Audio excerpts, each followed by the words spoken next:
अस्सलाम वालेकुम नादरीन, आप यूट्यूब चैनल देख रहे हैं। मैं इमरान खान। नादरीन, भारत ने एपीसी बुलाई है, पाकिस्तान ने एपीसी नहीं बुलाई। और इसके पीछे एक सादी वजह यह है कि भारत अपनी तमाम पॉलिटिकल पार्टीज़ को इकट्ठा करने का रिस्क ले सकता है, पाकिस्तान नहीं ले सकता। बाकी पॉलिटिकल पार्टीज़ का तो मुझे नहीं पता, लेकिन इमरान खान साहब की पार्टी को एपीसी में शामिल करने का रिस्क नहीं ले सकता। भारत के अंदर डेमोक्रेसी है। आप अगर दहशतगर्दी के खिलाफ ये जो वाक़या हुआ, इसके ऊपर अगर आप इंडिपेंडेंटली अपना एक एनालिसिस करेंगे भारत की डीलिंग और पाकिस्तान की इसी तरह के वाक़यात के ऊपर डीलिंग में फ़र्क क्या है, तो एक चीज़ आपको समझ आ जाएगी कि भारत ने इन चीज़ों को ऐसे डील किया। चाहे आप ये कहेंगे एफआईआर बड़ी गलत दी है, पाकिस्तान के ऊपर इल्ज़ाम गलत लगाए हैं, वो तो बतौर पाकिस्तानी हमारा मौक़िफ़ होगा। लेकिन एक बात हमें समझनी पड़ेगी कि क्या उन्होंने चीज़ों को जमहूरी अंदाज में डील किया या नहीं। देखिए, उनकी जब नेशनल सिक्योरिटी कमेटी जैसे हमारी है, उनकी कमेटी बैठती है तो उसके अंदर एक भी फौजी नहीं बैठता, सिविलियंस बैठते हैं, वो फैसला करते हैं, वो हमसे ज़्यादा जमहूरी हैं। फिर उनके जो सिविलियंस हैं उनके ऊपर बड़ा उनकी कौम का एतमाद है, उनका खुद का भी बड़ा एतमाद है कि वो मामलात को संभाल लेंगे और मामलात को खुद ठीक कर लेंगे। वजह यह है कि वहाँ पे मिलिट्री की मुदाखलत नहीं है।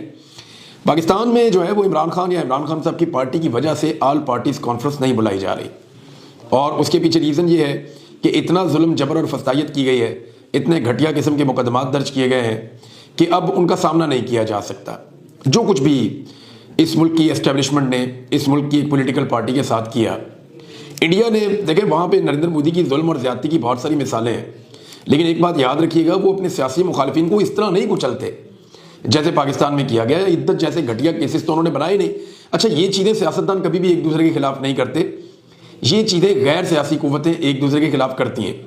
क्योंकि देखिए, सियासतदान को ये पता होता है कि आज इक़्तिदार मेरे पास है, कल उसके पास होगा, परसों फिर मेरे पास होगा, फिर उसके पास होगा। तो सियासतदानों की कभी ना कभी बारी आ जाती है और वो ये समझते हैं कि एक लेवल से आगे जब आप बढ़ेंगे तो फिर आपको वही सब कुछ बर्दाश्त भी करना पड़ेगा। एस्टेब्लिशमेंट को ये लगता है कि उनके पास हमेशा इक़्तिदार रहता है, हुकूमत किसी की भी हो उनके पास इक़्तिदार रहता है, तो जिसको दिल करे मारें, जिसको दिल करे उसको तकलीफ दें।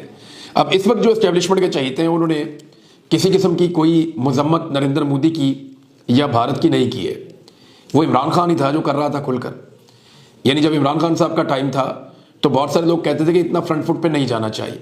उस वक्त मीडिया कहता था कि इमरान खान शायद जंगी जुनून में मुब्तला है, वो ऐसी बातें कहते थे उस वक्त। और आज मीडिया गैरत दिला रहा है बार बार शरीफ खानदान को कि बोलो, कोई एक लफ्ज़ बोलो मुंह से। नवाज शरीफ की मिन्नतें कर दी मीडिया ने, आवाज़ें लगाते रहे, उन्हें बार बार कहते रहे कि मियाँ साहब, इंडिया पाकिस्तान का पानी बंद कर रहा है, मियाँ साहब इंडिया पाकिस्तान को धमकियाँ दे रहा है। मियाँ साहब ने टस से मस नहीं हुए, मियाँ साहब ने कोई जवाब नहीं दिया। मरियम नवाज की मिसाल ले लेना, हर चीज़ के अंदर इन्होंने टांग अड़ानी होती है, हर चीज़ के अंदर इन्होंने पंगा करना होता है। लेकिन यहाँ पे आप देखें कि जब नरेंद्र मोदी की बात आती है या भारत की बात आती है तो इनकी ज़बान बंद हो जाती है। मेरे ख्याल में पाकिस्तान की एस्टेब्लिशमेंट को पीएमएलएन की क़यादत से ज़बरदस्ती बयानात दिलवाने पड़ेंगे। जैसे माजी में इनसे बयानात ज़बरदस्ती दिलवाए जाते रहे हैं, अब भी इनसे ज़बरदस्ती बयानात दिलवाने पड़ेंगे, क्योंकि इनकी खामोशी जो है वो बड़ी मानी खेद है। कौम से ये कहते हैं इकट्ठे हो जाओ इंडिया के खिलाफ, खुद ये एक बयान नहीं दे सकते। कौम से ये कहते हैं कि आप सारे मुत्तहिद हो जाएं, पीटीआई को कहते हैं तुम बयानिया दो, तुम बयान दो, इमरान खान को कहते हैं तुम स्टेटमेंट दो। ना नवाज शरीफ देता है, ना मरियम देती, ना शहबाज शरीफ देता, खुद खुलकर बात ही नहीं करते। मरियम नवाज ने एक ट्विटर अकाउंट को ब्लॉक किया, उसका कंटेंट पसंद नहीं होगा तो एक ट्विटर अकाउंट को ब्लॉक किया। उसके बाद रोड़ा पड़ गया सोशल मीडिया पे, क्योंकि सबको ये पता चल गया कि कम से कम वो ट्विटर को इस्तेमाल कर रही है, नंबर एक। नंबर दो, सबको पता चल गया कि ना सिर्फ वो ट्विटर को इस्तेमाल कर रही हैं बल्कि उस पर ब्लॉक्स भी कर रही हैं, लोगों को ब्लॉक कर दिया, देख रही हैं उसको तफसील के साथ। लेकिन यही ट्विटर जब वो अपने हाथ में पकड़ के इस्तेमाल कर रही हैं तो उन्होंने कोई स्टेटमेंट क्यों नहीं दिया? इसी ट्विटर के ऊपर सिर्फ इतना ही लिखना है ना कि भारत के खिलाफ के जंगी जुनून बंद करे, या नरेंद्र मोदी के पागलपन के बारे में लिखना है। इमरान खान साहब ने क्या कहा था? नरेंद्र मोदी को एक फाशिस्ट आदमी कहा था। इमरान खान साहब ने दीवार के साथ लगा दिया था मोदी साहब को आलमी सतह पे, और पूरी दुनिया में ये बात मशहूर हो गई थी। लेकिन ये खानदान नहीं करेगा। अब इस वक्त ख्वाजा आसिफ साहब ने ये स्टेटमेंट दिया, वो स्टेटमेंट पाकिस्तान के गले पड़ गया। भारतीय मीडिया ख्वाजा आसिफ का ये स्टेटमेंट इस्तेमाल कर रहा है कि हमने दहशतगर्दों की माली मावनत, उनकी ट्रेनिंग और उनकी हौसला अफजाई का जो गुनाह हमने किया है या जुर्म हमने किया है, वो अपने मगरबी ममालिक अमेरिका और यूरोप और बरतानिया वगैरह के कहने के ऊपर हमने किया है। ख्वाजा आसिफ ने यह कहा कि यह गंदा काम हमने आपके कहने पे किया और हम खुद फंसे हुए। अब ख्वाजा आसिफ साहब बजाय अपने बयान पे माफ़ी मांगने के उसकी जस्टिफिकेशंस दे रहे हैं कि उसामा बिन लादेन को पाकिस्तान कौन लाया था, किसने उसको पनाह दी हुई थी, कौन जो है वो ये करता रहा। पाकिस्तान की मिलिट्री एस्टेब्लिशमेंट तो इन चीज़ों को डिनाई करती है। वो तो कहते हैं हमने ये किया ही नहीं, और पाकिस्तान का वज़ीर दिफा कहता है नहीं ये झूठ बोलते हैं, ये आर्मी, इनके आर्मी चीफ ये सारे झूठ बोलते हैं, ये फ्रॉड कर रहे हैं कौम के साथ। अब पहले आपस में तो इक्का कर लो ना, पता चले कि ख्वाजा आसिफ सच बोल रहे हैं या पाकिस्तान की फौज की क़यादत सच बोल रही है। लेकिन मेरा एक सवाल है कि इन दोनों में जो भी सच्चा है जो भी झूठा है, इन दोनों की इन हरकतों का नुकसान पाकिस्तान को हो रहा है। पाकिस्तान को नुकसान क्या हो रहा है कि इमेज हमारा खराब होता है, फैसले तुम करते हो बंद कमरों के अंदर गलीज तरीन और घटिया तरीन फैसले, और नुकसान मेरी कौम उठाती है। पूरी दुनिया में जवाब जो है वो पाकिस्तानियों को देना पड़ता है, फेस पाकिस्तानियों को करना पड़ता है। आप फैसला कर लें तो ये जहादी हैं, हीरो हैं। आप फैसला कर लें, यानी डॉलर जिस तरफ से मिले ना, एक दफा डॉलर आए और डॉलर देने वाले ने कहा कि ये जहादी है, ये इनकलाब लेकर आएंगे। अगली दफा डॉलर आए और डॉलर देने वाले ने कहा नहीं अब ये जहादी नहीं है, अब ये फसादी है और ये दहशतगर्द है, इनको मारो। अब कल को कोई डॉलर लेके आ जाएगा और वो ये कहेगा जनाब ये और ये, तो क्या हम डॉलरों के मुताबिक चले? ख्वाजा आसिफ ये भी बताए ना कि मगरिब के लिए आप इस्तेमाल हुए तो क्यों हुए? आपने उसके बदले में डॉलर वसूल किए। पता करें वो कौन कौन है जो आज अरबपति बन गया है, पता करें वो कौन कौन है जिनके बच्चों ने जिंदगी में कभी कोई काम नहीं किया, उनके माँ बाप का कोई ऐसा रिकॉर्ड भी नहीं है, और उनकी बहुत बड़ी बड़ी मिलें हैं पाकिस्तान में, फैक्ट्रियां उनकी पाकिस्तान में। इतना अरबों रुपया कहां से बन गया? ये तो सरकारी मुलाजमों के बच्चे थे, मिलिट्री एस्टेब्लिशमेंट के लोग थे जिन्होंने ये फैसले किए थे। तो पाकिस्तान में ये सारी चीजें हुई हैं, लेकिन पाकिस्तान इसके लिए रिस्पॉन्सिबल नहीं है। जो लोग इसके लिए जिम्मेदार हैं उनको फिक्स किया जाए, ये तो तरीका हो सकता है। लेकिन अब ख्वाजा आसिफ ने बयान दे दिया तो भारतीय मीडिया ख्वाजा आसिफ के बयान को एतराफे जुर्म के तौर पर इस्तेमाल कर रहे। वो ये कह रहे हैं जी एतराफे जुर्म कर दिया ख्वाजा आसिफ ने कि जनाब ठीक है हम दहशतगर्द पालते हैं, ठीक है हम दहशतगर्दी करवाते हैं, ठीक है हम उनकी फंडिंग और ट्रेनिंग करते हैं। अब ये ख्वाजा आसिफ साहब ने खुद स्टेटमेंट दे के उसका एतराफ कर दिया, भारतीय मीडिया और आलमी मीडिया उसको पाकिस्तान के खिलाफ इस्तेमाल कर रहा है। ऐसी एक बोंगी मारी थी ख्वाजा आसिफ साहब ने फैटफ के मामले में चंद साल पहले, तो पाकिस्तान का नाम फैटफ की ग्रे लिस्ट में चला गया था। अभी बहुत सारे लोग वो पुरानी चीजें जो ख्वाजा आसिफ साहब कहते रहे और करते रहे वो सारी निकाल कर वायरल कर रहे हैं। देखें, इसी तरह मियां नवाज शरीफ साहब का एक बयान था अजमल कसाब पे, मुंबई अटैक्स के बाद। उस पर मियां नवाज शरीफ साहब ने जो स्टेटमेंट दिया था उसको भारत ने बहुत इस्तेमाल किया, हर जगह पे इस्तेमाल किया, हर फोरम पे इस्तेमाल किया कि पाकिस्तान के वजीर आजम ने खुद तस्लीम किया है कि हमने ये दहशतगर्दी भारत में करवाई है। अजमल कसाब के बारे में जो स्टेटमेंट दिया था नवाज शरीफ साहब ने जब उनकी हुकूमत थी, तो ऐसे ही आज ख्वाजा आसिफ साहब हुकूमत में है और उन्होंने भी दीवार के साथ लगा दिया है पाकिस्तान की रियासत को। अब मामला ये है, मजे की बात यह है कि जो रियासत को सो कॉल्ड चलाने वाले ताकतवर लोग हैं या एस्टेब्लिशमेंट है, वो खुद इनको फार्म 47 पे जाली पे लाए हुए हैं। अब इनसे जान भी नहीं छुड़वा सकते, इनको आंखें निकालते हैं वो भी नहीं कर सकते, इनको हटाते हैं तो इमरान खान आ जाता है, इमरान खान से वैसे ही उनकी जान जाती है। यानी उन्हें ये पता है कि अगर इमरान खान आ गया तो ये जो कई दहाइयों से उनकी एक अजारादारी कायम है पाकिस्तान में, वो अजारादारी फिर उस तरह कायम नहीं रह पाएगी। लिहाजा अगर अपनी अजारादारी बचानी है तो इस तरह के जोकर्स को बर्दाश्त करना पड़ेगा और इनके स्टेटमेंट्स को भी बर्दाश्त करना पड़ेगा। बहरहाल ये मामला चल रहा है नाज़रीन, माजी में भी गैर जिम्मेदार स्टेटमेंट्स आते रहे हैं, अब फिर गैर जिम्मेदार स्टेटमेंट्स आ रहे हैं, लेकिन एक स्टेटमेंट एक बड़े इंपॉर्टेंट आदमी का आया है और ये बंदा है भारतीय वजीर बराए आबी वसाइल। यानी जैसे पाकिस्तान के अंदर आबी वसाइल का, दरियाओं का, नहरों का ये पूरा एक सिस्टम होता है, तो जो आबी वसाइल हैं या पानी के जो वसाइल हैं उनका एक वजीर है भारत का, ये बहुत इंपॉर्टेंट वजीर है, इसका नाम है जी CR पाटिल। इसने अब एक स्टेटमेंट दिया है और इसके स्टेटमेंट के मुताबिक जो इसने बात कही वो बड़ी अलार्मिंग है, क्योंकि अब ड्यूटी इसकी लगेगी ना, अगला काम इसने करना है। ये ऐसे नहीं होता कि पाकिस्तान में जैसे एस्टेब्लिशमेंट की ड्यूटी लगाती है, एस्टेब्लिशमेंट की लगती है, वो खुद ही फैसले करते हैं, अपने बंदों के जरिए से इंप्लीमेंट करते हैं। वो इंडिया ऐसे नहीं है। इंडिया में जो वजीर दिफा है उसने दिफा का काम करना है, जो दाखिला का वजीर है उसने दाखिला का काम करना है, जो खारजा का वजीर है उसने अपने महाज पे काम करना है, जो आबी वसाइल का वजीर है उसकी ड्यूटी लगेगी जनाब हमने उनका पानी रोकने के लिए सिंध तास मुआहिदा खत्म कर दिया, बनाओ प्लानिंग। अब उसने जो स्टेटमेंट दिया वो इस वक्त इंपॉर्टेंट है। भारतीय वजीर बराए आबी वसाइल ये CR पाटिल, उन्होंने कहा जी भारत यकीनी बना रहा है, बनाएगा नहीं।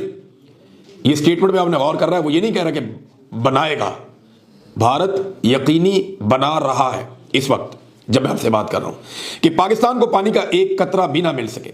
और इसके लिए उन्होंने कहा जी कि हम 3 तरह की हिकमत अमली या 3 तरह का मनसूबा बनाएंगे। एक, हम मनसूबा बनाएंगे कलील मुद्दत का, 2 दरमियानी मुद्दत का, 3 तवील मुद्दत का। कलील मुद्दत का क्या हो सकता है कि आप पानी के बहाव को रोकें, आप बंद बांधें।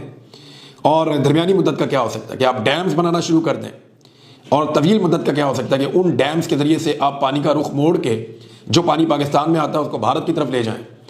तो ये कई सालों तक मनसूबा चल सकता है, अब पाकिस्तान के पास या पाकिस्तान की फौज के पास। नाज़रीन, मैं सच आपको बताऊं तो और कोई रास्ता नहीं बचा कि भारत को इस हठधर्मी से रोके। अगर वो नहीं रुकता तो आपको डैम तोड़ने पड़ेंगे, आपको अटैक करना पड़ेगा, कोई और रास्ता है नहीं। बहुत सारे लोगों से मेरी बात हुई, ये मैं अपने से नहीं कह रहा, मैं कोई डिफेंस एनालिस्ट नहीं हूं, मेरा इस फील्ड के अंदर कोई तजुर्बा नहीं है, लेकिन जितने तजुर्बाकार लोग हैं जिनसे मैंने बात की है उनका ये मानना है कि पाकिस्तान के पास कोई ऑप्शन नहीं बचेगा। दुनिया भारत की बात मानेगी, पाकिस्तान की नहीं मानेगी। ताकत के अंदर भारत ज्यादा, उसको एक जोम भी है, उसके पास बहुत सारे वसाइल हैं, बहुत सारा बजट है, वो पानी का रुख मोड़ने के लिए पैसा भी मुहैया कर सकता है।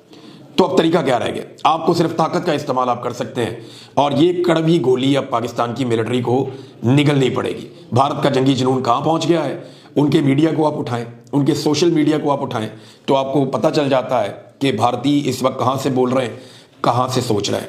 डोनाल्ड ट्रंप ने इस पर स्टेटमेंट दिया। लेकिन नॉर्मली ये होता है कि जब अमेरिकी सदर का ऐसे माहौल में स्टेटमेंट आता है तो वो स्टेटमेंट ये होता है कि दोनों तरफें जो हैं वो तहम्मुल का मुजाहरा करें, कोई सख्त बात ना करें और किसी भी जारहियत से गुरेज करें, कोई एक दूसरे के ऊपर हमला ना करे।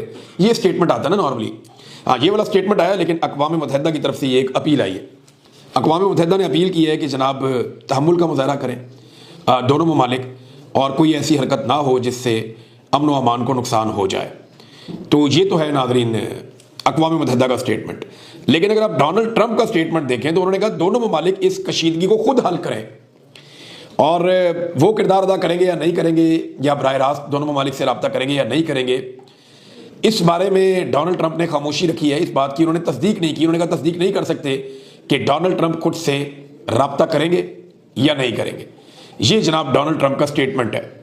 तो डोनाल्ड ट्रंप ने तो जनाब डाल दिया इंडिया और पाकिस्तान पे। इसका मतलब आप जरा समझें, यानी इंडिया ने कम से कम इतना टाइम मांग लिया डोनाल्ड ट्रंप से कि हम कोई एडवेंचर करने जा रहे हैं, और ये सब लोग दावा कर रहे हैं कि अगले 10 से 15 दिन में कोई ना कोई एडवेंचर भारत करेगा। और ये भारत के अंदर से जो सोर्सेज हैं, वो भारत के अंदर जो डिफेंस एनालिस्ट हैं उनको बता रहे हैं, और वो इस बात को दुनिया के सामने रख रहे हैं। उन्होंने कहा मैं पाकिस्तान और भारत दोनों के करीब हूं, इन दोनों के दरमियान कश्मीर के मसले पर लंबी लड़ाई चल रही है और बहुत सालों से यहाँ कशीदगियाँ चल रही हैं। बड़ा एग्जैजरेट करके डोनाल्ड ट्रंप ने ये स्टेटमेंट बोला। उन्होंने कहा वो किसी ना किसी तरह इसे हल कर लेंगे और खुद कोई बराह रास्त रोल प्ले करेंगे। इस पर उन्होंने अभी तक कोई खास बात नहीं की। अब नाजरीन एक और इसमें सरवर बारी साहब का स्टेटमेंट है, ये बड़ा इंपॉर्टेंट है।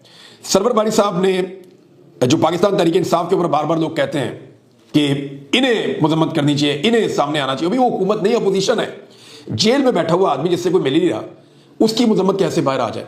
वो कहते हैं कि जो लोग ये चाहते हैं कि 3 साल से जारी जुल्म और जबर को भुला दें और यकजान होकर इंडिया का मुकाबला इन्हीं जालिमों की क़ियादत में करें, उनसे एक मेरा मासूम सवाल है कि जालिम और जाबर से ये क्यों नहीं कहते कि वो मुल्क की खातिर मजलूमों से अपने जुल्म की माफ़ी मांगे, जुल्म बंद करे, सियासी कैदियों को रिहा करे, ताकि मुल्क में यकजहती की पुरएतमाद फिजा पैदा हो, ताकि पूरी कौम मुत्तहिद होकर दुश्मन के अज़ाइम को नाकाम बना सके। ये सरवर बारी साहब का स्टेटमेंट है।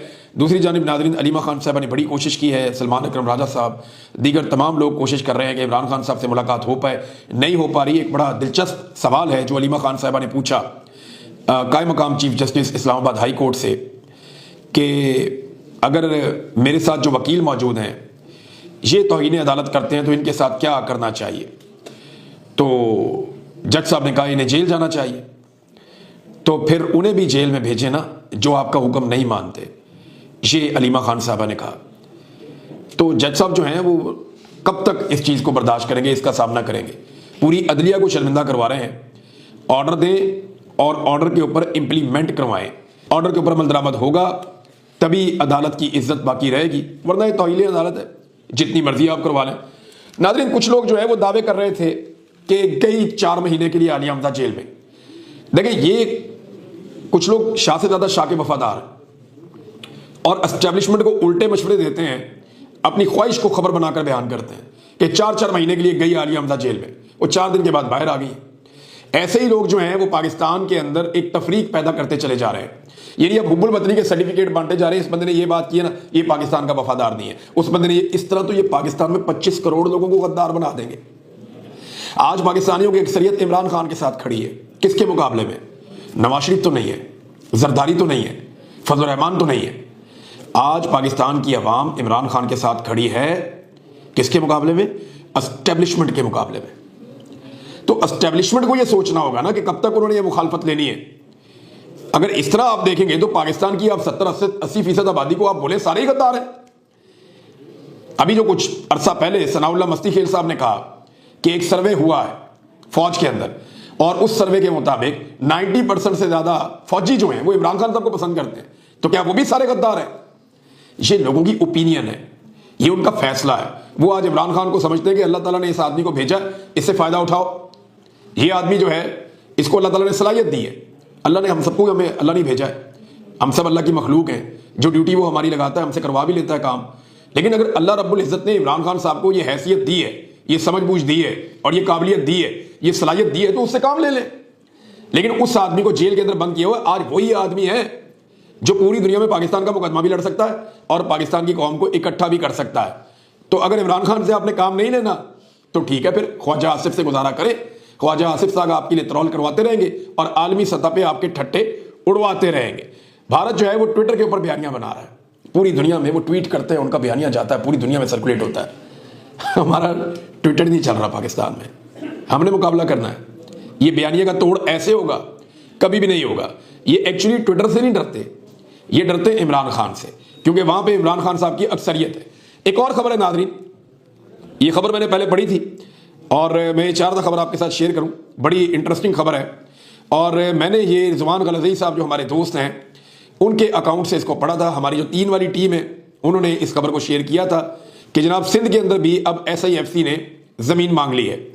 ये डॉक्यूमेंट उन्होंने साथ में शेयर किया और उस पर वो लिखते हैं कि सिंध के ज़िला उमरकोट में कारपोरेट फार्मिंग के लिए 14,000 एकड़ रकबा हासिल करने का अमल शुरू। ग्रीन कॉर्पोरेट कंपनी ने सिंध हुकूमत को खत लिख दिया। तो नाज़रीन ये इसके ऊपर जो है ये 3 वाली टीम ने जो शो किया मैंने आपके सामने रख दिया, ये लेटर भी आप देख लें। अब वो ये बताते हैं कि जनाब सिंध के अंदर भी कॉर्पोरेट फार्मिंग होगी, यानी सारे काम जो है वो अब SIFC ने करने इस मुल्क में और रिटायर फौजी अफसरान करेंगे। क्या पाकिस्तानियों को कोई काम नहीं करना? सियाहत वहाँ चली जाती है, मादनियात वहाँ चली जाती है, अगर फार्मिंग वहाँ चली जाती है, खेती बाड़ी भी वहाँ चली जाती है, तो फिर दिफा कहाँ जाएगा? दिफा के मामलात की तरफ सबको तवज्जो देनी पड़ेगी। सबसे इंपॉर्टेंट मामला पाकिस्तान के पानी का है। नादरीन नादिया बलोच साहिबा ने एक खबर दी है, ये मारक बलोच साहिबा की बहन है और इन्होंने दावा किया है कि बलोच यकजहती कमेटी ने भूख हड़ताल कर दी है और उसकी वजह यह है कि उनके साथ जेल में ना सिर्फ बदसलूकी की गई बल्कि बदतमीजी की गई और तशद्दुद भी किया गया। एक दिन पहले उन्होंने बताया था कि कितना तशद्दुद हुआ मारंग बलोच पे, बीबो बलोच पे, बाकी लोगों पे। तो अब मोहतरमा मारंग बलोच साहिबा जो हैं उन्होंने भूख हड़ताल कर दी है और उनके साथ बलोच यकजहती कमेटी के जो लोग हैं लगभग 100 के करीब लोगों ने भूख हड़ताल की है। ये अब तक की इतला के मुताबिक कुछ रिटायर फौजी कोशिश कर रहे हैं अफसरान कि इमरान खान साहब से मुलाकात करें और उसके लिए उन्होंने दरख्वास्त दायर की है। अब कुछ इतलात ये मिली हैं कि ज़रा ये बताते हैं कि ये जो रिटायर फौजी अफसरान हैं ये मिलिट्री एस्टेब्लिशमेंट की ख्वाहिश से इमरान खान साहब से मिलना चाहते हैं और ये चाहते हैं कोई बीच का रास्ता निकाला जाए। क्योंकि देखिए अगर ये मिलिट्री एस्टेब्लिशमेंट की ख्वाहिश के बगैर मिलते तो फिर इनका क्या हाल होता ये हम सब अच्छी तरह जानते हैं। वो तो पेंशनें तक बंद कर देते हैं और ज़मीन तंग कर देते हैं ऐसे लोगों पे जो इमरान खान से ताल्लुक़ भी रखना चाहें। लेकिन अब हालात पहले जैसे रहे नहीं। मैंने एक बात पहले भी कही थी, मैं अब भी कहता हूँ, इमरान खान को आपने पकड़ तो लिया, छोड़ोगे कैसे? इमरान खान को आपने बंद तो कर लिया, बाहर कैसे निकालोगे? आपके पास किसी को मारने का, किसी को पकड़ने का प्लान तो है, लेकिन आप किसी से उसकी इज्जत नहीं छीन सकते, आप किसी से उसका रिस्क नहीं छीन सकते, आप किसी से उसकी जिंदगी नहीं छीन सकते, आप किसी की सांसों के मालिक नहीं बन सकते। जब कोई शख्स खुदा बनने की कोशिश करता है ना, तो फिर खुदा उसको हर पल दिखाता है कि वो खुद कितना बड़ा है और कितना ताकतवर है। अब तक के लिए इतनी